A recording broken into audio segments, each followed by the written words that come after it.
মহাপ্রভুর স্বরূপ নির্ণয়ের জন্য প্রমাণ স্বরূপ স্বরূপ দামোদর গোস্বামী তাদের একটি শ্লোককে গ্রহণ করেছেন। হ্লাদিনী শক্তি রাধা কৃষ্ণ প্রণয় বিকৃতি পুনঃ কথম ভূতা হ্লাদিনী শক্তি। এই হ্লাদিনী শক্তি দেখাতে সে স্বয়ং ভগবানের শক্তির পরিচয় দিয়েছে, তার স্বরূপের পরিচয় দিয়েছে। সচ্চিদানন্দপূর্ণ কৃষ্ণের স্বরূপ, একই চিৎ শক্তি, তার ধরে তিন রূপ। আমরা সঙ্গীত নিয়ে আলোচনা করেছি। সঙ্গীত মানে জ্ঞানম চিদেক রূপম, চিৎশক্তি। চিৎশক্তি এত সূক্ষ্ম শক্তি, অথচ সেই সূক্ষ্মের জন্যই আমাদের স্থূল রূপ কার্যোৎপত্তি হয়। যেমন সূক্ষ্ম আত্মা যদি না থাকতো তাহলে দেহের এইরকম বাল্যকৌমারাদি ক্রমে পরিবর্তন হতো না। সূক্ষ্ম আত্মার কিন্তু কোনো বিকার নাই, সে নির্বিকার। জরা জন্ম মরণ যা কিছু, ক্ষুধা পিপাসা, এইগুলি দেহের ধর্ম, সূক্ষ্ম আত্মার ধর্ম না। তবে এই সূক্ষ্ম চেতনটি আছে বলে আমাদের এই অচেতন জড় পদার্থ চেতন রূপে অনুভূত হয়। কিন্তু সূক্ষ্ম আত্মার বিনির্গমনে মানে চলে গেলে তখন এই দেহটা জড়রূপে পরিণত হয়। এর দ্বারা সম্বিতির যে পরিচয় পাওয়া যায়, এই যে জ্ঞান, এই যে চেতন, এই যে জ্ঞান, এই আত্মজ্ঞান। আমাদের বহিরাবৃত্তিতে বহু জ্ঞান হয়, জ্ঞানের সীমা নাই। তবে অজ্ঞানগুলো প্রকৃত জ্ঞানের মানে শুদ্ধ আত্মজ্ঞানের, শুদ্ধ জ্ঞানের ছবি মাত্র। যদিও আত্মার ছবি পড়ে না, কেননা নিত্য বস্তুর ছবি হয় না, বিভু বস্তুর ছবি পড়ে না, তৈজস বস্তুর ছবি পড়ে না, আত্মার ছবি পড়ে না। অধ্যাস হয়ে গেছে। স্বামীচরণ বলেছেন অতস্মিন তদ অবভাস হয়েছে। আত্মার ধর্ম পরম সুখতা এইটি দেহেতে এসে পড়ে গিয়েছে, আর দেহের ধর্ম বিস্মৃতি এটা আত্মাতে চলে গেছে, পরস্পর বিপর্যয় হয়ে গেছে। আমাদের যে সমস্ত জ্ঞানগুলো হয় বহিরাবৃত্তিতে, এগুলো শুদ্ধ জ্ঞান নয়, চিৎ জ্ঞান নয়। ঘটক জ্ঞান হয়, পটক জ্ঞান হয়, ক্ষুদ্রাতি ক্ষুদ্র সব জ্ঞান হয়। এই জ্ঞানগুলোকে ব্যবহারিক জ্ঞান বলে, আসল জ্ঞান না। এগুলো জ্ঞানের হলো ছবি মাত্র। কেন? এই ব্যবহার বস্তুগুলো বেশি দিন থাকে না। ন্যায় দর্শনে বলেছেন ত্রিক্ষণস্থায়ী, উৎপত্তিক্ষণ, স্থিতিক্ষণ এবং নাশক্ষণ। ত্রিক্ষণস্থায়ী, বেশিক্ষণ থাকে না। এই জ্ঞানের সীমাও বেশি দূর না। এইগুলো এক প্রকার ছবি, অজ্ঞানতারই কারণ, ঠিক শুদ্ধ জ্ঞানের বস্তু না। ব্যবহার বস্তুগুলো ঘটপটাদি যেমন আমাদের অজ্ঞানতার কারণ, আচার্য শঙ্কর যেমন এটিকে একেবারে স্বপ্নই বলে স্বীকার একজন নস্যাৎ করেছেন। আমরা স্বপ্ন বলতে পারি না, কিন্তু অনিত্য তো। অনিত্য বস্তুতে জ্ঞান যদি হয়, সেই জ্ঞানটা নিশ্চয়ই অনিত্যই হবে। নিত্য জ্ঞান তো কোনোদিন ধ্বংস হয় না। ঘটপটাদির যত জ্ঞান, এই যে চিৎ জ্ঞান, এটা আসলে জ্ঞান ঠিক ঠিক সংজ্ঞা দেওয়া যায় না। কৃষ্ণে ভগবত্তা জ্ঞান সম্বিতের সার, এটা হলো আমাদের মূল সূত্র। এইখানে যেতে হয়। যত জ্ঞান আছে সমস্ত জ্ঞানের মধ্যে শ্রীকৃষ্ণে ভগবত্তা জ্ঞান, এটা হলো সব থেকে বড় পরিচয়, জ্ঞানের পরিচয়। কিন্তু অত দূরে যাবার আগে আমাদের ছোট বড় জ্ঞানগুলো নিতে হবে। তো যে চেতনের যে আমাদের অভিব্যক্তি হতেছে, শুধু আমাদের এই জড় দেহেতে অভিব্যক্তি প্রকাশ ঘটছে তা নয়, আরো জড়েতে প্রকাশ হয়। যেমন এই পাথর, মর্মর পাথরে এমন মূর্তি মনে হতেছে সাক্ষাৎ সাক্ষাৎ, এমন ছবি মনে হতেছে সাক্ষাৎ। এমনিতে শ্রদ্ধা অবনত হতে হয়। তার মধ্যে শিল্পীর এমন নৈপুণ্য রেখাপাত আছে, তার এমন শিল্পকলা বিন্যস্ত আছে, যাতে দর্শকের চিত্তকে চমৎকৃত করে। দর্শক বড়ই চমৎকৃত হয়, তার তখন চেতনের আলোড়ন হয়। চমৎকৃত হয় মানে অন্তরাত্মার থেকে সে চেতনের আলোড়ন হয়। এই মুখ ছবি দর্শককে আনন্দ দান করে, সেখানে চেতনের প্রকাশ ঘটে না কি?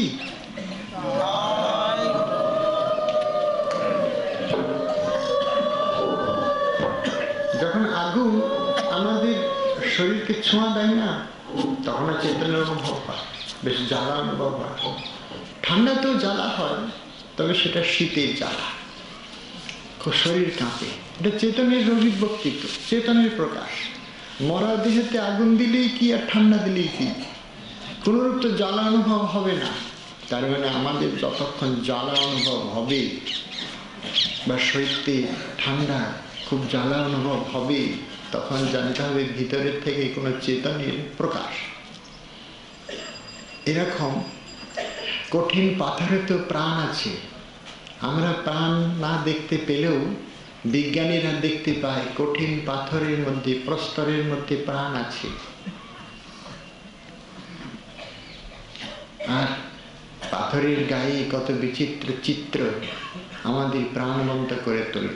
সে কেমন জানেন? অনেকে হয়তো সন্ধানটা জানেন কি জানেন না জানি না।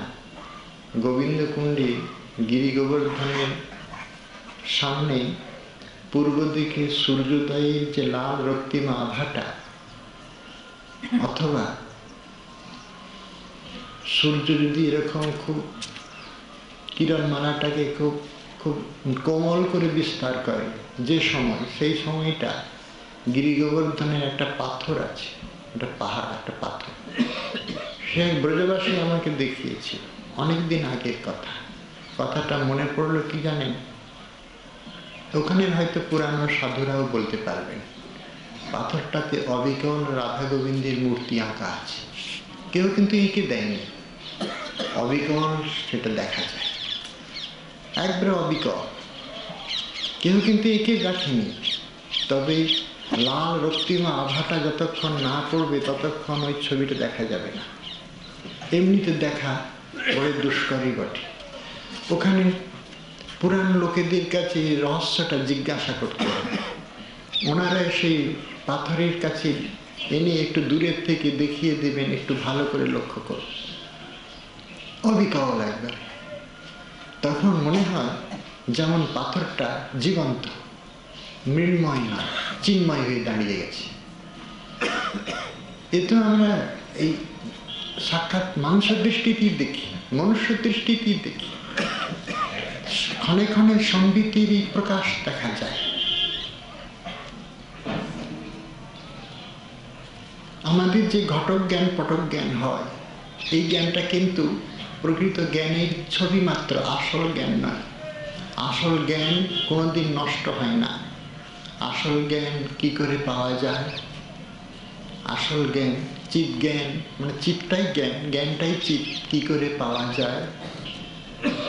আমরা সম্বিতির সার ভগবানের ভগবত্তা ওটা পরে যাব। আসল জ্ঞান পেতে গেলে নীরব হতে হয়। সরব হলে জ্ঞানের সন্ধান পাওয়া যায় না। জ্ঞান সরব মুখর স্থানেতে থাকে না, সেটা চিত্তে চাঞ্চল্য ঘটায়। জ্ঞানীর অনুসন্ধান করতে গেলে যত নীরব নিথর নিষ্পন্দ হওয়া যায়, শান্ত তরঙ্গায়িত, শান্ত সমুদ্রের যে দৃশ্য, সমুদ্র তখন শান্ত, আলুলায়িত উত্তালিত নয়,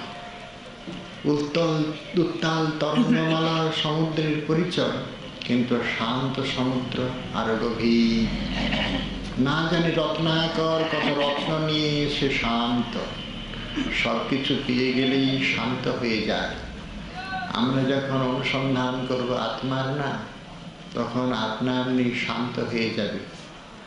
মন চঞ্চল নয়, আমাদের চঞ্চল করিয়েছি, শুধু বাসনার দ্বারা তাড়িত বলেই চঞ্চল হয়েছে। কেমন করে নীরব করব? বলছেন কোনো সংকল্পও না, বিকল্পও না। নাটাও তো একটা এর ভিতরে পড়ে যায়। করব না বললেও তো একটা করতে হয়, করছি বললেও যেমন একটা কিছু করতে হয়, করব না বললেও তো একটা কিছু চেষ্টা করতেই হয়, সেটাও তো সংকল্প বিকল্পের ভিতরে। তখন বলছে নীরব থাকলেও মন শোনে না, বড় দুষ্ট মন তো, এখানে যায় ওখানে যায়, চুপ করে বসে থাকি। দিনের বেলায় রাতে, রাতের বেলায় দিনের কত বিচিত্র সংবাদ এনে দেয়, কিছুতেই স্থির থাকে না। তবে প্রতিকার করা যাবে না, যা করছে করুক, যা হচ্ছে হোক, কোনো দেশ না, কোনো প্রতিকার না। ধীরে ধীরে যখন শান্ত হয়ে যাবে মন, নিস্তরঙ্গ সমুদ্রের মতো, তখন ডুব দিবেন, আত্মানুসন্ধান করবে, চিতের অনুসন্ধান না করবে, চিত। তখন জ্ঞানের স্ফূর্তি হবে।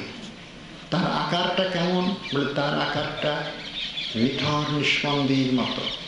যেমন অনেক শক্তি উপার্জন করতে গেলে একটু ধৈর্য ধারণ করতে হবে, একটু স্থির নিশ্চল হয়ে থাকতে হবে, তাহলে ইন্দ্রিয়গুলো ক্ষমতা পেয়ে যাবে। আমাদের সেরকম মনের ক্ষমতা, আত্মার ক্ষমতা, নিজের শক্তি বৃদ্ধির জন্য কি করতে হবে? নীরব নিথর, যত নিজেকে গুটিয়ে নিতে পারবেন না, তত শক্তিমান হবে। আর যদি বলেন যে আমি শক্তি দেখাবো বাইরে, তাহলে তো বাঘ ভালুকের সাথে আর সমান না, তুলনা করতে হবে। তাদের শক্তি কম নয়, কিন্তু তাদের কেহ আদর করে না, তাদের ভয়েতে দূর করিয়ে রাখে। নিজের শক্তি প্রয়োগ, এটা অন্তত মনুষ্য শক্তির পরিচয় না। নিজের ক্ষমতা, শক্তি, এগুলো অপব্যবহার। শক্তি, ক্ষমতা, সবলতা যে কোথায় প্রয়োগ করতে হয় আমরা ঠিক জানি না। যেখানে আত্মানুসন্ধান করতে হবে, তার পরিবর্তে বহির্বৃত্তিতে এসে দাঁড় করিয়ে দিই, শক্তির হয় অপচয়। শক্তির অন্যায় স্থানে অনাদর করা হয়েছে। শক্তি কি আমরা সদ্ব্যবহার করতে পারিনি? শক্তি পাওনার একটা খুব বড় পরিচয়, সন্ধান হলো আত্মানুসন্ধান। যত নীরব নিথর হয়ে বসে থাকতে পারবেন, তত শক্তি পুঞ্জীভূত হয়ে থাকবে। এত পুঞ্জীভূত শক্তি,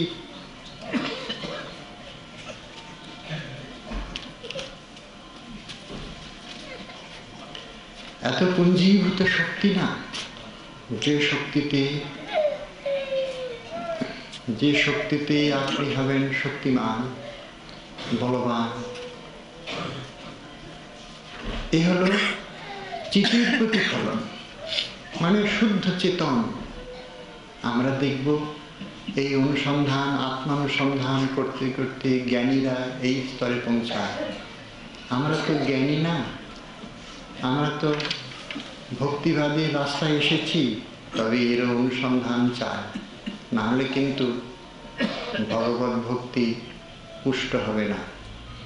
এই জ্ঞান, আত্মানুসন্ধান ভক্তির দ্বারাই পাওয়া যায়, পৃথক সন্ধানের প্রয়োজন নাই। তবে কি জানেন, অন্ধকারকে জেনে রাখলে ক্ষতি কি? যদিও এটা অন্ধকার নয়, জ্ঞানীর আলাদা পরিচয় না নিলে আমরা ঠিক জ্ঞান আর ভক্তিকে আলাদা করতে পারবো না। সেজন্য আত্মানুসন্ধানের আমাদের খুব বড় প্রয়োজন। কে আমি, এই সন্ধানই হলো জ্ঞানের সন্ধান। কে আমি, এটাই হলো আমাদের দর্শনের প্রথম জিজ্ঞাসা। আমি কি? এই জিজ্ঞাসাটা তো জ্ঞানীর সন্ধান। সেই জ্ঞান ভাণ্ডারে প্রবেশ করতে গেলে কতবার কত দ্বিধা এসে উপস্থিত হয়। এইগুলোকে অতিক্রম করার সহজ উপায় হলো নিস্তরঙ্গ, নীরব, নিথর। নিথর নিস্পন্দ কখন আসবে? যখন আপনি সমস্ত বাসনা হতে, জগতের চাহিদা হতে বিরত হবেন। জগতের যদি অনেক চাহিদা থাকে না, ক্ষুদ্র চাহিদাও যদি থাকে, তাহলে কিন্তু হবে না, আপনাকে বসতে দেবে না।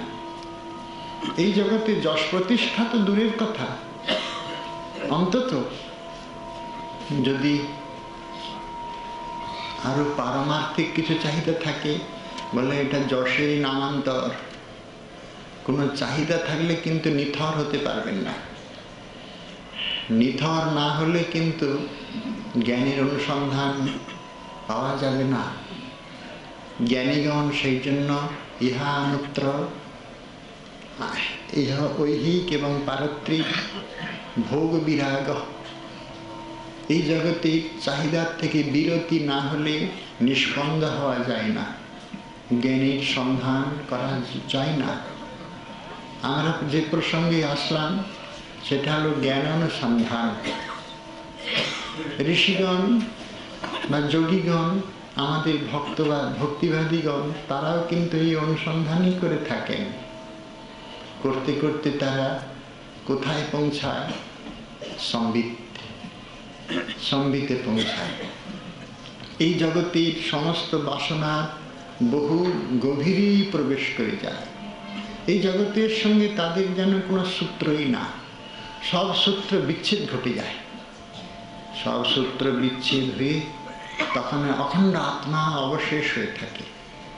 অখণ্ড আত্মা, তখন যে জ্ঞান হয়, সেই জ্ঞানটা হয় শুদ্ধ। জ্ঞানীগণের এই জ্ঞানটা হয় শুদ্ধ জ্ঞান। তখন সেই আত্মা দিয়ে ব্রহ্মানন্দকে প্রাপ্তি করে। ব্রহ্মানন্দ কিন্তু কম বস্তু না। আমরা যদি বলি না কেন ব্রহ্মানন্দ চাই না, স্বর্গ চাই না,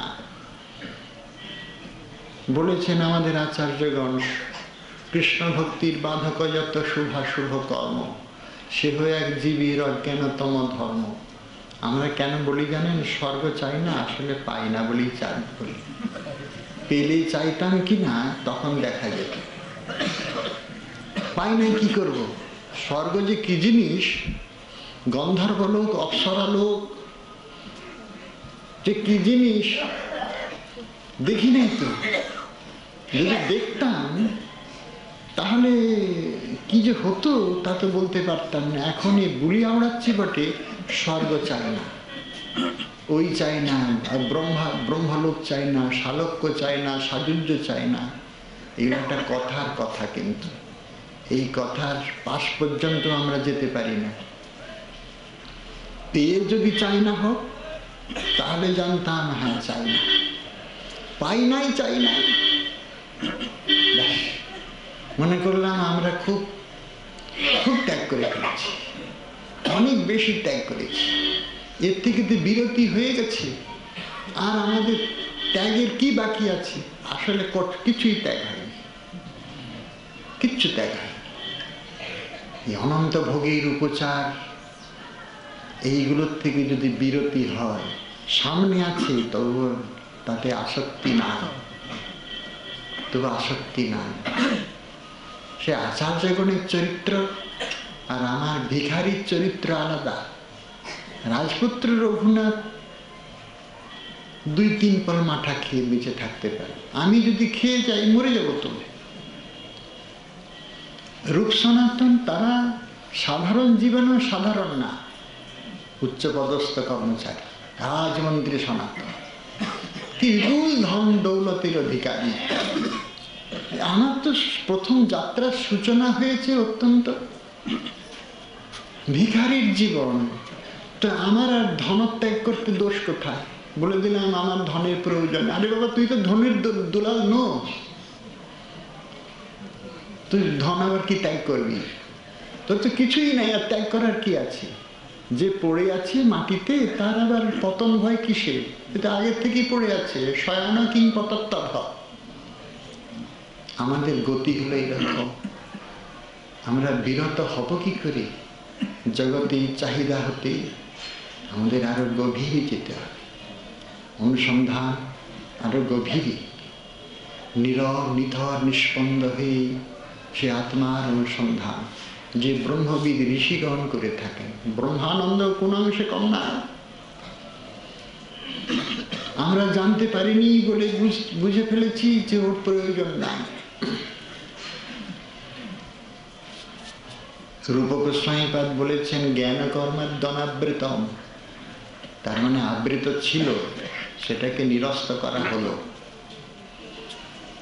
মানে জ্ঞান মিশ্রা ভক্তি। জ্ঞান যদি না জানবো তো মিশ্রা এসে যাবে। তো সেই জন্য এই সম্বিতেই পরিচয় চাই। বহুনাং জন্মনামন্তি জ্ঞানবান মাং প্রপদ্যতি বাসুদেব সর্বমিতি স্বমহাত্মা সুদুর্লভ। বহুনাং জন্মনামন্তি, বহু জন্ম মানে একদিনের অভ্যাস নয়। এই অনুসন্ধান জগতের চাহিদার থেকে বিরতি, বিযুক্তি, বিচ্ছেদ একদিনের সম্ভব না, একটা জীবনেরও সম্ভব না। বহুদিন বহু জীবন অতিক্রম করতে করতে সংস্কার যখন দৃঢ় হয়ে যাবে, আর এক জন্ম অথবা শুচিনামেব দেহে যোগভ্রষ্ট বিজায়তে, পবিত্র আত্মা হয়ে যদি জন্ম নেয়, সেরকম পরিবেশ পায়। এরকম বহু নাম জন্ম নাম অন্তে, এক জন্মে আমরা যতটা এগিয়ে যাব না, আগামী জন্মে সেটাই হবে প্রথম প্রস্তুতি। আবার একটু আগাম, আবার একটু এগিয়ে যেতে হবে। এরকম করতে করতে একদিন ব্রহ্মানুসন্ধানের সঠিক পথেই এগিয়ে যাবে। তখন কি হবে? বাসুদেব সর্বম, ভগবান সব জায়গায় আছেন। তখন হবে কি? সম্বিতের সার। কৃষ্ণে ভগবত্তা জ্ঞান না হলে বাসুদেব সর্বম এসব হয় না। বাসুদেব সর্বম মানে বসুদেবেতে স্থিত বলে বাসুদেব। সত্যম বিশুদ্ধম বসুদেব সর্দিতম। ভগবান সর্বত্র, তিনি সব। এই জ্ঞানটা কাদের হয়? মহাভাগবতের হয়। বাসুদেব শব্দের অর্থ কিন্তু বসুদেবের ছেলে বাসুদেব নয়। বসুদেব হলো বিশুদ্ধ সত্য, তাতে যে অধিষ্ঠিত প্রকাশিত তাকে বলে বাসুদেব। বিশুদ্ধ সত্যে মানে বসুদেবেতে ভগবান প্রকাশিত হন, সেই জন্য তিনি হতেছেন বাসুদেব। শ্রী গোবিন্দ সর্বত্র। কৃষ্ণে ভগবত্তা জ্ঞান সম্বিতের সার। যত জ্ঞান আমরা বললাম, সে সমূহ জ্ঞানের থেকে শ্রীকৃষ্ণে ভগবত্তা জ্ঞান, এত বড় সর্বনাশেরই কথা। কেননা আমরা তো ব্রহ্মজ্ঞান থেকে এই কৃষ্ণে ভগবত্তা জ্ঞানে আসবো কি করে? মাঝখানে তো অনেক অনেক চিন্তার অবকাশ রয়ে গেছে। ব্রহ্মজ্ঞান, এই সম্বিত ব্রহ্মজ্ঞান থেকে কৃষ্ণে ভগবত্তা জ্ঞানে আসবো কি করে? অসম্ভব তো। তখন আমাদের গৌড়ীয় আচার্যগণ কিছু সংবাদ দিচ্ছে, বিচিত্র সংবাদ। বলছেন, ভগবান বলছেন আমাকে 4 জন ভক্ত ভজন করে, জানো অর্জুন? আর্ত, জিজ্ঞাসু, অর্থার্থী, জ্ঞানী চ ভরতর্ষ। এই তো চতুর্দিকা ভজনকে মান, জনা সুকৃত অর্জুন। 4 জনের সুকৃতি, কিন্তু ভজন করে তাদের অভিপ্রায় হলো আর্ত, জিজ্ঞাসু, অর্থার্থী, জ্ঞানী। আর্ত, জিজ্ঞাসু, অর্থার্থী এই 3 জন হলো সকাম। এরা গৃহী, সকাম, এদের বাসনা আছে। কিন্তু যিনি চতুর্থেতে আছেন জ্ঞানী, ইনি হচ্ছেন নিষ্কাম। কিন্তু কি হয়েছে? ভজন্তে চতুর্বিধা জনা ভজন্তে। জ্ঞানী হলে কি হবে? আমার ভজন করে। তার মানে কি হলো? ভগবত ভক্তি মিশানো হয়ে গেল, তার জ্ঞানের সাথে মিশানো হয়ে গেল ভক্তি। সেই ভক্তিটা কি হয়ে যাবে? সেই ভক্তিটা তখন হয়ে যাবে জ্ঞান মিশ্রা ভক্তি।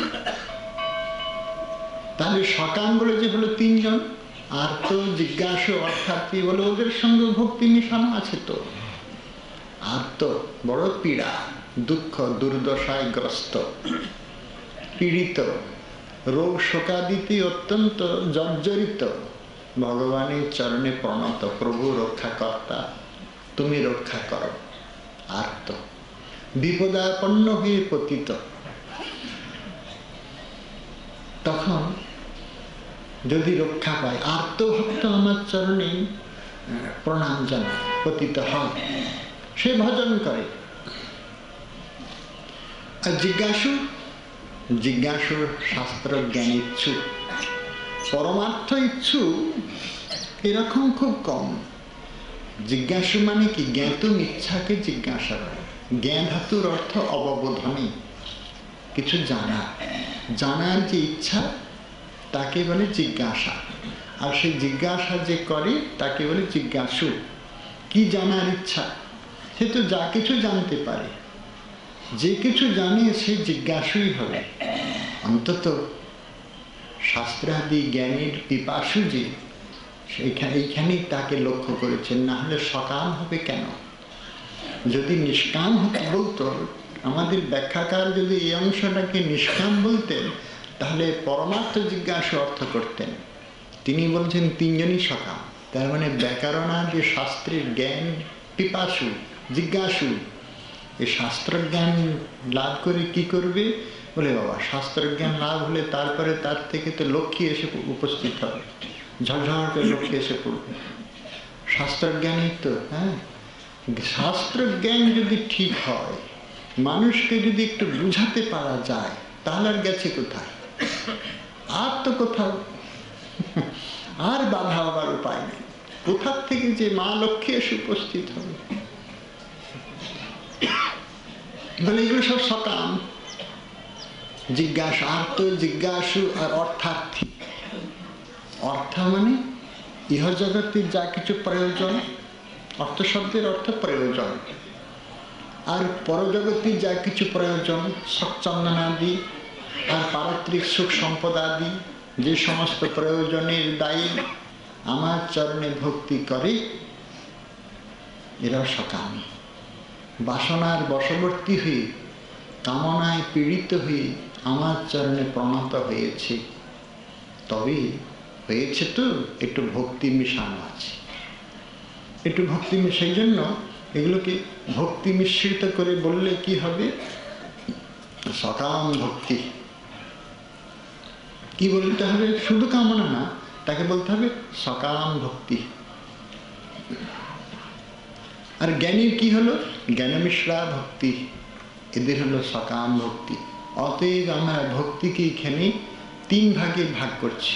কেবলা ভক্তি, প্রধানীভূতা ভক্তি আর গুণীভূতা ভক্তি। টিকাকার এইখানে সংবাদ দিচ্ছেন কেবলা ভক্তি মানে শুদ্ধা ভক্তি। শুদ্ধা ভক্তি তো নয়।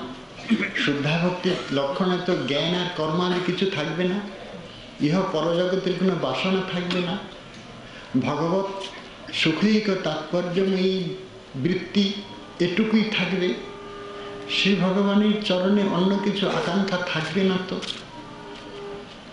শুধু তার সুখের যে বাসনা, কৃষ্ণ সুখৈক তাৎপর্যময়ী যে চেষ্টা, এটুকুই থাকবে কেবলা শুদ্ধা ভক্তিতে। শুদ্ধ কিনা, অনপায়িনী কিনা, অমলা সয়েব ভক্তি যোগাক্ষ আত্যন্তিক উদাহৃত। তাকে আত্যন্তিক ভক্তি যোগ বলে। কিরকম তার আকারটা? দীয়মানং ন গৃহ্ণন্তি বিনা মৎসেবনং জনা। ভক্তদের আমি কিছু দিলেও তারা নেয় না, চায় না। কি চাই তাহলে? বলে তোমার সেবা ছাড়া আমাদের কোনো বাসনা নাই। তাদের গতিটা কিরকম? বলে মনোগতির অবিচ্ছিন্ন, ভীষণ বেগ তাদের। মনের এমন বেগ না, গঙ্গার খরতর বেগকে যেমন বাধা দিয়ে রাখা যায় না, জলস্ফীতিতে বাধা অতিক্রম করে নদীতে সমুদ্রেতে মিলিত হয়, সেরকম আমার এই অকিঞ্চন আত্যন্তিক ভক্তিযোগী আমাকে পেতে চায়, কত শত বাধাকেও তারা স্বীকার করেন, অতিক্রম করে চলে যায়। মদ্গুণ শ্রুতিমাত্রে ময়ী সর্বগুহাশয়ী মনোগতির অবিচ্ছিন্ন যথা গঙ্গাম ভসম্বুধ। এই হল কেবলা ভক্তির লক্ষণ, শুদ্ধা ভক্তির লক্ষণ।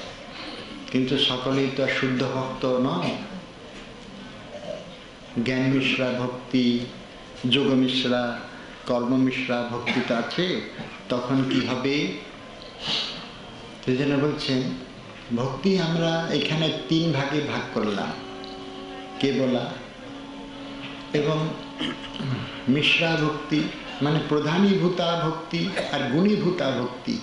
প্রধানীভূতা ভক্তি মানে কি? ভক্তি হলো প্রধান আর বাকিগুলো হলো অপ্রধান। গুণীভূতা ভক্তি কি? ভক্তি হলো অপ্রধান আর বাকিগুলো হলো প্রধান, ঠিক বিপরীতটা। প্রধানীভূতা ভক্তি কিরকম? প্রধানীভূতা ভক্তির আকারটা কেমন? বলছেন এরা ভক্তিকে আশ্রয় করেছে, ভক্তিকে আশ্রয় করেছে, কিন্তু বাসনা কামনায় তাড়িত হয়ে আর্ত জিজ্ঞাসু অর্থাৎ 3 জনই এসে উপস্থিত হয়েছে। এসে বলছেন প্রভু তোমার চরণে তো আমি উপস্থিত হয়েছি, আজকের দিনের নয়, বড় বিপদে পড়েছি, উদ্ধার করো।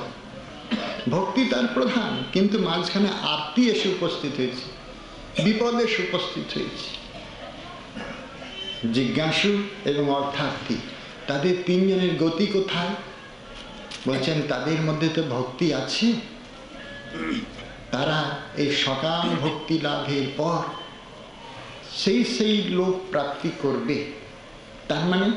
তার মানে কর্মী জ্ঞানী বা যোগীদের যে লোক প্রাপ্তি, কি লোক প্রাপ্তি? যাদের মানে গুণীভূতা ভক্তি, মানে ভক্তিকে গৌণ করে আচরণ করে। আমাদের প্রবৃত্তিটাই প্রয়োজন, স্বর্গই প্রয়োজন, ভক্তি থাকুক না থাকুক বয়ে গেল, বলে ওদের স্বর্গ প্রাপ্তি, যোগীগণের পরমাত্মা প্রাপ্তি এবং জ্ঞানীগণের মোক্ষ প্রাপ্তি হয়। সেখানে যদি প্রধানীভূতা ভক্তি হয়ে যায় তখন কি হয়ে যায়? বলে তখন তারা তো এগুলো পাবেই, উপরন্তু শালক্যাদি মুক্তিও পেয়ে যাবে। সকাম ভক্ত আর্ত, সে আর্তনাশের পর শালক্যাদি মুক্তিও পেয়ে যাবে, যেহেতু আমার চরণকে আশ্রয় করে প্রধান রূপে ভক্তি করে কিনা। আপাতত এসে গেছে দুঃখটা, এখন কি করবে? সকাম যদি ঈশ্বরে অর্পণ করে দেয় তখন হয় ঈশ্বরার্পণ জনিত ভক্তি। যদি না করতে পারে, বাসনা শূন্য হয়ে যদি কর্ম করে তখন হয় নিষ্কাম। নিষ্কাম জ্ঞানী, কোনো বাসনা নাই, নিষ্কাম মানে বাসনাটাকে অতিক্রম করেছে, করতে হয় করছে, কামনাটাকে অতিক্রম করেছে, একবারে নির্বীজ, মানে তার মধ্যে কিচ্ছু বাসনা নাই। সে তাহলে কি পাবে? বলছে সে তখন মোক্ষ পাবে না, সে মোক্ষ পাবে না। মুক্তি হলেই তো তাহলে ভক্তির আর অস্তিত্ব রইল না। যারা গুণীভূতা ভক্তিকে আশ্রয় করেছে তাদের মোক্ষ, যারা প্রধানীভূতা ভক্তিকে আশ্রয় করেছে তাদের কিন্তু মোক্ষ নাই। তারা তখন ভগবানের করুণায় কি পায়? শান্তরতি, শান্তরতি পায়। আর শান্তরতি পেলেই বাসুদেব সর্বমিতি স মহাত্মা সুদুর্লভ, তখনই তার বাসুদেব সর্বম এই জ্ঞানটা। ভগবান সর্বত্র, বাসুদেব সর্বমিতি স মহাত্মা বহুনাং জন্মনামন্তে জ্ঞানবান মাং প্রপদ্যতে। এই জ্ঞানী বহু জন্মের পরিবর্তনে আমাতেই প্রপন্ন হয়, তিনি আমাকে সর্বত্র দর্শন করেন। বাসুদেব সর্বমিতি স মহাত্মা সুদুর্লভ। এই জগতে প্রায় এদের সন্ধান পাওয়া যায় না। এরা শান্তরতি পায়। দৃষ্টান্ত কোথায়? বলে সনকাদিক চতুষ্সন, এরা সব দৃষ্টান্ত শান্ত ভক্ত। শান্তরতি, সনকাদিক চতুষ্ষণ শান্তরতি, বাসুদেব বাসুদেব সর্বম শান্তি, শান্ত ভক্তি হয়ে যায়। তবে যদি ভগবানের অশেষ কৃপা পায়, অশেষ ভক্তির কৃপা আসে, যেমন শ্রী শুকদেবীর উপরে, ইনি যদ্যপি নির্ধূত কলমশ, এনার মধ্যে পাপ স্পর্শ করেনি, কিন্তু গোবিন্দের প্রসন্নতা ইচ্ছায় আর ব্যাসদেবীর করুণায় পরম ভাগবত হয়েছেন। সেই জন্য ভগবান এবং ভক্তির কৃপায় এই শান্তরতির থেকে দাস্যরতিতে এসে উপস্থিত হয়। তবে এটা ঐশ্বর্য মিশ্রিত, কেননা এই শান্তরতি বলুন দাস্যরতি বলুন, সেইখানে তো প্রধানীভূতা ভক্তি ছিল বলে ঐশ্বর্য মিশ্রিতা, ঐশ্বর্য শূন্য নয়। এই যে জ্ঞান, ঐশ্বর্য শূন্য হওয়া চাই। ঐশ্বর্য যখন শূন্য হয়ে যাবে তখন হবে শুদ্ধা মাধুর্য ভক্তি। তার মানে তিনি তখন ব্রজ উপাসনা রীতিতে প্রবেশ করতে পারবেন। অনেক কঠিন ব্যাপারটা এখানে। সমস্ত কিছু ঐশ্বর্য জ্ঞানকে নিরস্ত করে তাকে এই পথে আসতে হবে। এই পথ সব কিছু জেনেও জানে না, মানে ঐশ্বর্যতে এই বুদ্ধি ছিল যে বাসুদেব সর্বম, ভগবান সর্বত্র। এখন শুদ্ধা ভক্তি বা সেরকম শুদ্ধ ব্রজভক্তির সম্বন্ধে এসে কি হয়ে গেল, বাসুদেব সর্বম না, বাসুদেব মম,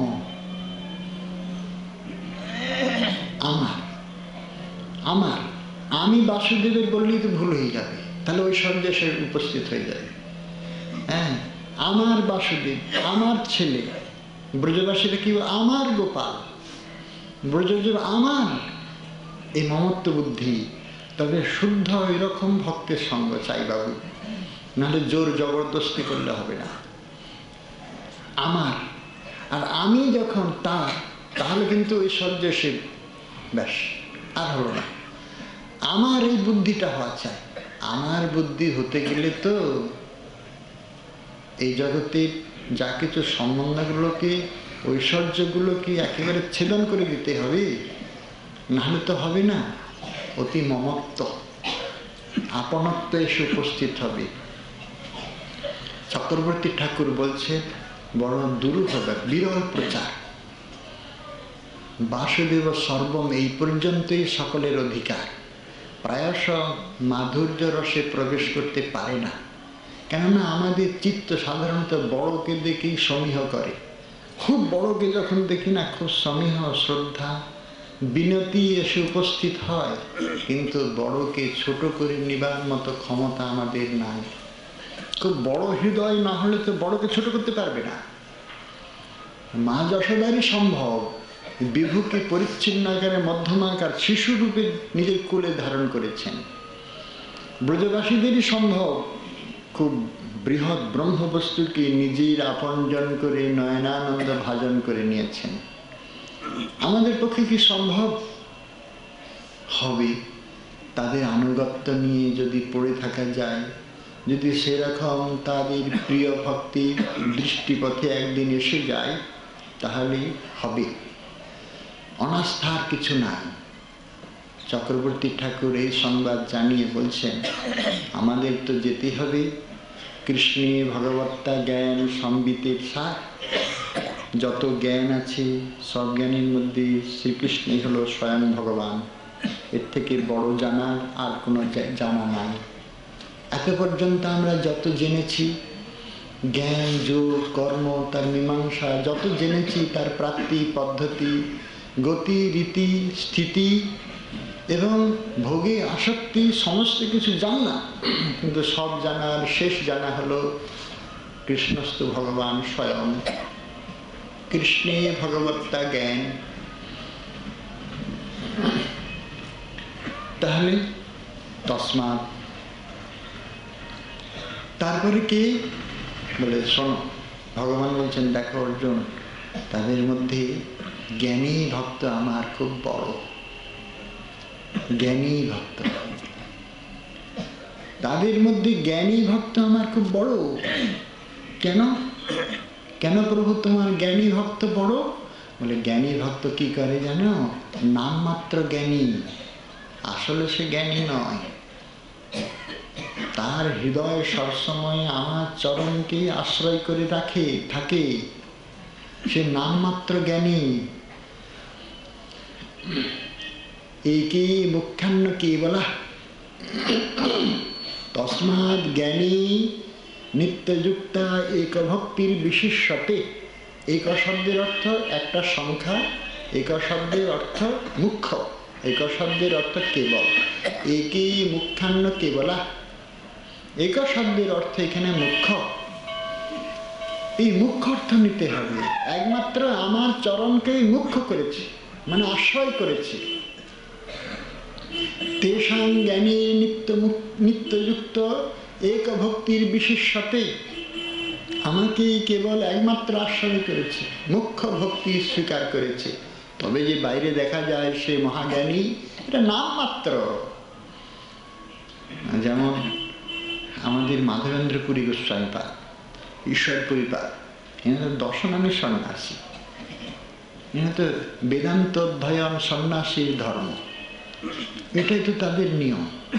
কেননা আচার্য পরম্পরায় গিরিপুরী ভারতী দর্শনামের সন্ন্যাসীরা তো সব বৈদান্তিক পথে, তারা এত এইসব প্রচার করবেন কেন? নাম মাত্র, তারা নাম মাত্র অদ্বৈতবাদী সন্ন্যাসী, আসলে কিন্তু ভগবানের এক ভক্তির বিশেষ্যতে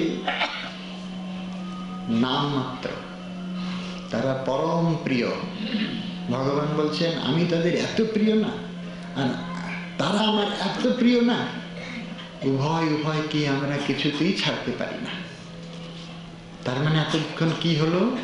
তাদের যত জানা হলো, সব জানার থেকে কৃষ্ণে ভগবত্তা জ্ঞান সম্বিতির সার, আর ব্রহ্মজ্ঞানাধিকর হয় তার পরিবার। আর যত জ্ঞান ছোটখাটো যা কিছু ইহ পরকালের যত জ্ঞান, এগুলো সব ছোট ছোট জ্ঞান, ক্ষুদ্র ক্ষুদ্র জ্ঞানের পরিচয় দিলাম, ওইগুলো সব অস্থায়ী অজ্ঞান। এতে গেল তাদের কথা, জ্ঞানীদের কথা।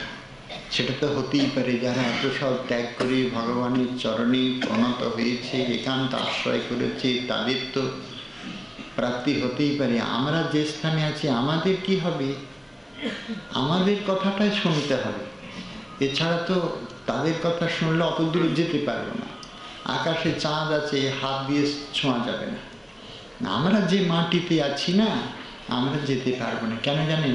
একটু মন দিয়ে চিন্তা করুন তো, যদিও বলছি বটে, একটু মন দিয়ে চিন্তা করুন। মাধ্যাকর্ষণ শক্তি এমন দুরন্ত শক্তি না, টুক করে নেবে।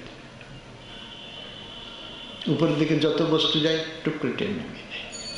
তার মানে পার্থিব এমন আকর্ষণ আছে না, আপনি যতই চিন্তা করুন, চুপচাপ চিন্তা করুন, টুক করে নেবে।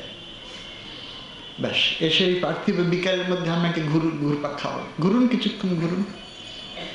আবার যখন ঘুরপাক খেলাম, আরে আমি তো অনেক ঊর্ধ্বে চলে গিয়েছিলাম, অনেক ঊর্ধ্বে লোকে চলে গিয়েছিলাম, কে আমাকে টেনে আনলো?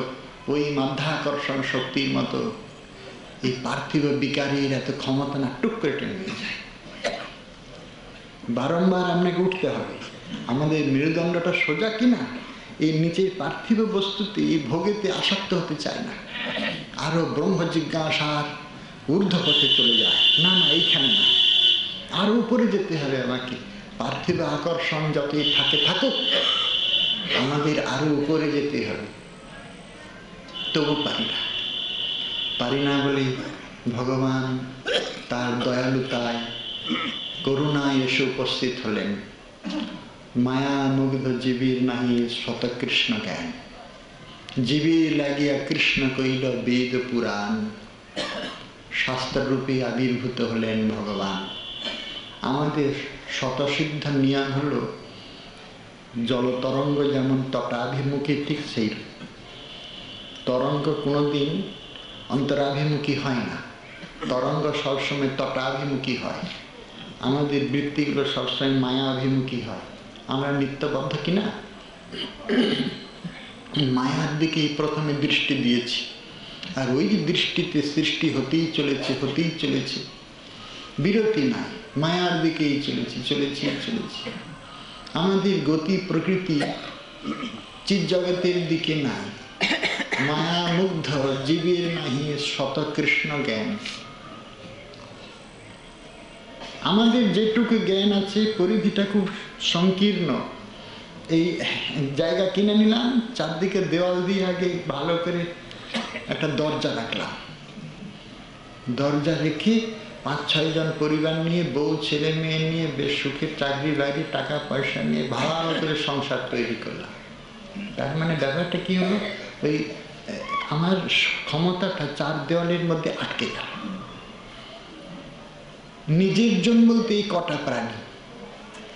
হ্যাঁ, সে আমরা তো সকলে অদ্বৈত আচার্য হয়ে জন্মাইনি। প্রকটিয়া দেখে আচার্য সকল সংসার, কৃষ্ণ ভক্তি শূন্য সব বিষয় ব্যবহার, এসব দেখে আচার্যের বড় দুঃখ। আমাদের এই 5-6 জন সদস্যের দুঃখ দেখে দুঃখী হয়, অপরের কি হলো বয়ে গেল। আমরা সংকীর্ণ জীব, আমরা অপরের দুঃখ ভাববো কেন? উদার না হলে তো ভাববে না কেহ, খুব মহান না হলে অপরের দুঃখে দুঃখী হয় না। এদের দৃষ্টান্ত আমাদের জগতে প্রায়শ পাওয়া যায় না। এই ভগবত লীলা রাজ্যে, প্রকৃত রাজ্যেই পাওয়া যায়। তাদের হৃদয় বড় কেঁদেছিল, আমাদের কাঁদবে না, কেননা আমরা গণ্ডিটাকে খুব ছোট করে ফেলেছি। মায়া মুগ্ধ জীবের নাহি শত কৃষ্ণ জ্ঞান। সব থেকে উপকার কি করলে হয় বলে, কৃষ্ণ স্মৃতি জাগিয়ে দেওয়াই হলো সব থেকে বড় উপকার। কৃষ্ণ বিস্মৃতি করাই হলো সব থেকে বড় অপকার। সর্বে বিধি নিষেধাস্যু এতয়োরেব কিঙ্করা স্মর্তব্য সততং বিষ্ণু বিস্মর্তব্য ন জাতু চিত্ত। কৃষ্ণ স্মৃতি করিয়ে দেওয়াই হলো সব থেকে বড় উপকার। এর থেকে বড় উপকার নাই। ডাল ভাত দিয়ে বুভুক্ষুর হৃদয়ে বা তাকে অন্য কিছু দিয়ে উপকার করা, এটা এই উপকার স্থায়ী নয়। আমাদের যথার্থ উপকার আত্মসাক্ষাৎকার। কেননা জীব নিত্য কৃষ্ণ দাস, তার সঙ্গে পরিচয় করিয়ে যদি স্মৃতি, কৃষ্ণ স্মৃতি জাগিয়ে দেওয়া হয়, এটাই হলো সব থেকে বড় উপকার। কে করতে পারবে? গুরুদেব। গুরুদেব করে থাকেন, কৃষ্ণ স্মৃতি জাগিয়ে দেন। মায়া মুগ্ধ জীবের নাহি শত কৃষ্ণ জ্ঞান। জীবের লাগিয়া কৃষ্ণ কইল বেদ পুরাণ। শাস্ত্র গুরু আত্মরূপে আপনারে জানান। কৃষ্ণ মোর প্রভু ত্রাতা, জীবের হয় জ্ঞান। যত জ্ঞান আছে, কৃষ্ণে ভগবত্তা জ্ঞান সম্বিতের সার। ব্রহ্মাদিক জ্ঞান হয় তার পরিবার। তার মানে কি, কৃষ্ণ মোর প্রভু ত্রাতা, এটা যদি হয়ে যায়, জীবের হয় জ্ঞান। কৃষ্ণ মোর প্রভু ত্রাতা কি করে হবে? তো বলছেন হবে শাস্ত্র গুরু আত্মরূপে নিজেরে জানান। শাস্ত্ররূপে তিনি আবির্ভূত, গুরুরূপে প্রকাশিত, আর আত্মরূপে অন্তর্গামী রূপে তিনি বিচরণ করছেন, বিচরণরত। ত্রিবিধাই শুধু না, ধাম রূপে, নাম রূপে, প্রসাদ রূপে, এসব তার পরিচয়। আমরা যদি উল্টো ভাবে নিই তাহলে তো ভগবান হেরে যাবেন। বুঝছেন? যেমন প্রসাদ অন্ন ব্রহ্ম, পুরীধামে অন্ন ব্রহ্ম আছে না? পুরীধাম কেন, সব ধামেতে ঈশ্বরেতে নিবেদন করলেই, গোবিন্দেতে নিবেদন করলেই অন্ন প্রসাদ হয়ে যায়। নৈবেদ্য তয়োপভুক্ত শ্রদ্ধন্দ বাস অলঙ্কার চর্চিতা উচ্ছিষ্ট ভজন দাসস্তব মায়াং জয়ে মহি।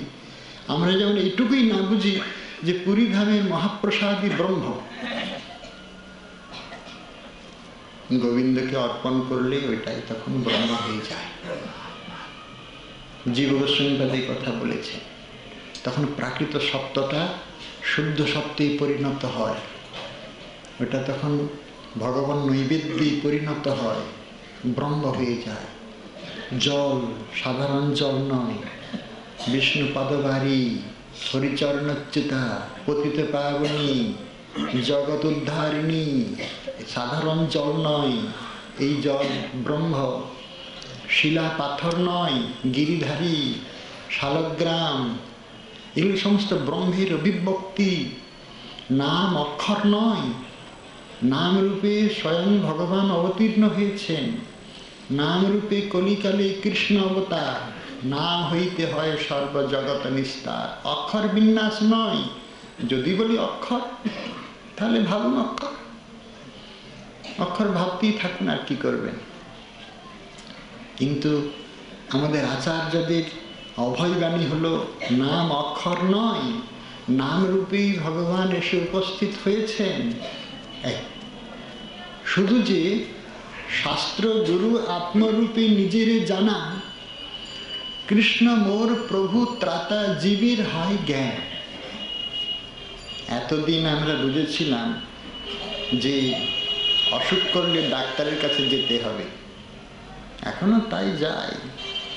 তবে এমন এমন অসুখ আছে ডাক্তারেরও সাধ্য নাই।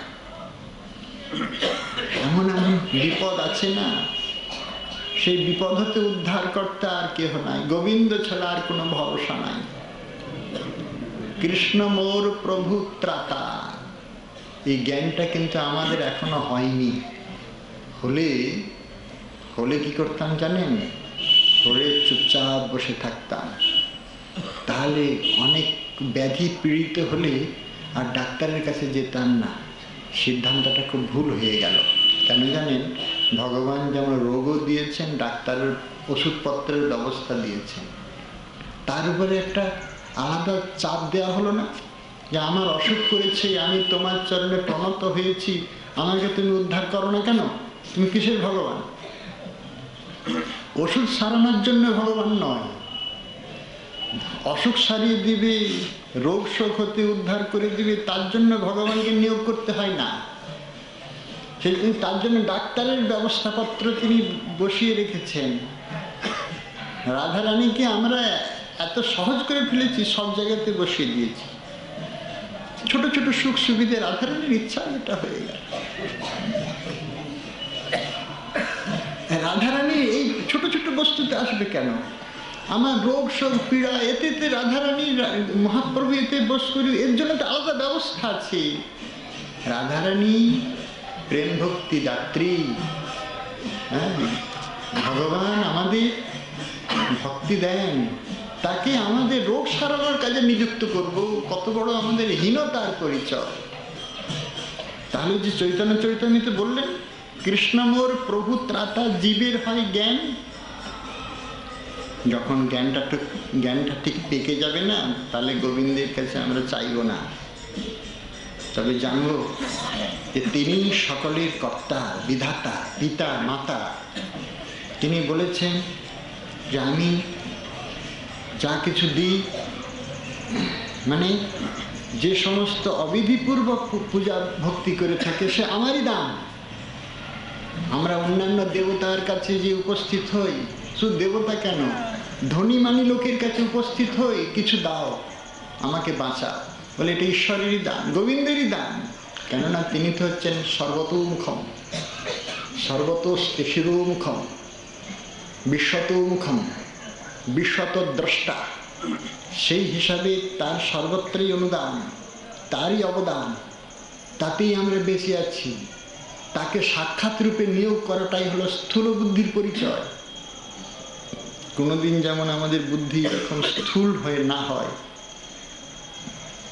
অন্তত প্রেমের ঠাকুরের কাছে প্রেম ভক্তির ছাড়া আর কিছু কামনা করতে না।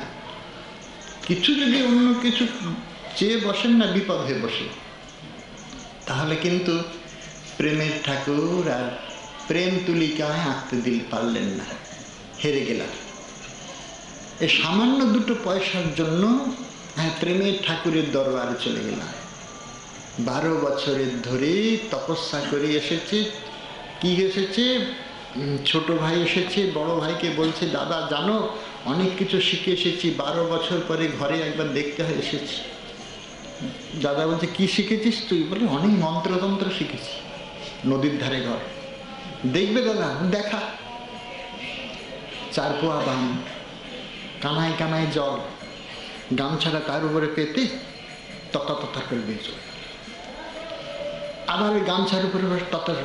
দেখলে দাদা কি মন্ত্র শক্তি, দেখলে তো? এই ভরা বান আমি পার হয়ে গেলাম, পার হয়ে এলাম। দাদার তো মাথায় হাত। কি করেছিস তুই? 12 বছর ধরে 2 পয়সা উপায় করেছিস তুই। এই সময়ে যদি হরিনাম করতিস না জানি কত কল্যাণ হতো। আরে 2 পয়সা দিয়ে পার হয়ে যায়, তুই করেছিস কি? আমাদের এরকম স্থূল বুদ্ধি জানেন, অল্পেতেই গোবিন্দকে লাগিয়ে দিই, তুমি তো প্রভু আমার ত্রাতা বিধাতা, আমাকে বাঁচাও এখন। কোনোদিন এরকম যে প্রেমের ঠাকুরের কাছে এরকম প্রেম ভক্তি ছাড়া অন্য কিছু চাইতে নেই। কৃষ্ণে ভগবত্তা জ্ঞান সম্বিতের সার, ব্রহ্মজ্ঞানাদিক হয় তার পরিবার। আর একটু ভিতরে যেতে হবে। চরিতামৃতে এই কথা বলল, ঠিক কথা বলেননি, অন্য জায়গায় বলেছেন এর আসল কথাটা। এখানে একটু শুধুমাত্র উপরে পরিচয় দিয়ে চলে গেছে। কৃষ্ণে ভগবত্তা জ্ঞান সম্বিতের সার নয়, এটা হয় বললেও হয়, কিন্তু আরো সত্য আছে কথা। কৃষ্ণে ভগবত্তা জ্ঞান করলে হবে না, তাহলে আমরা ব্রজপথে যেতে পারবো না। শ্রীকৃষ্ণ কৃষ্ণস্তু ভগবান স্বয়ং, এই কথা বললে হবে না। তিনি আমার অতি প্রিয়জন। ব্রজজীবন রাগানুগা ভক্তির এটি হলো সাধনক্রম। স্বয়ং ভগবান বিশ্ববিভূতি, অদ্ভুত তার প্রকৃতি, বিচিত্র গতি নীতি, এইরকম বললে হবে না। একেবারে নরাকারে প্রেমের ঠাকুরকে নিয়ে প্রেম ভালোবাসার ওই মকরন্দ দিয়ে তাকে আস্বাদন করা, সে হলো মঞ্জরী রূপের সাধনা। সেইখানে কিন্তু ভগবানের ভগবত্তা জ্ঞান থাকে না। থাকে কি? মঞ্জরী রূপের উপাসনায় ভগবত্তা জ্ঞান থাকলে হবে? হবে না তো। আমার তো, আমি তার এই বুদ্ধি থাকলে হবে না, আমার। এই জন্যে কর্ণপুর ঠাকুর তার কৃষ্ণান্নী কৌমুদী গ্রন্থে প্রথম থেকে শেষ পর্যন্ত একটা ঐশ্বর্যের বিশেষণ দেননি। সুন্দর, দ্বৈত, এরকম মানে মাধুর্যের বিশেষণ দিয়েছেন। এনারা মহাপ্রভুর অতি প্রিয় ভাজন, তো কেমন করে শব্দ বিন্যাস করে আর ওই ব্রজনিকুঞ্জের পথে নিয়ে যেতে হবে সে বিষয়ে এরা অতীব সুচতুর। ওই রাস্তাটাই আমাদের শেষ পর্যন্ত ধরতে হবে, না হলে শান্তি নাই, স্বস্তি নাই। সম্বিতের সার, কৃষ্ণের ভগবত্তা জ্ঞান সম্বিতের সার, এই পর্যন্ত এলো বটে, কিন্তু আসল যাওয়া কিন্তু ওই স্থানে। আমরা সেই মহাপ্রভুর চরণে ওই নিকুঞ্জ প্রান্তে এসে উপস্থিত হয়েছি। আগামীকাল মহাপ্রভু আসেন।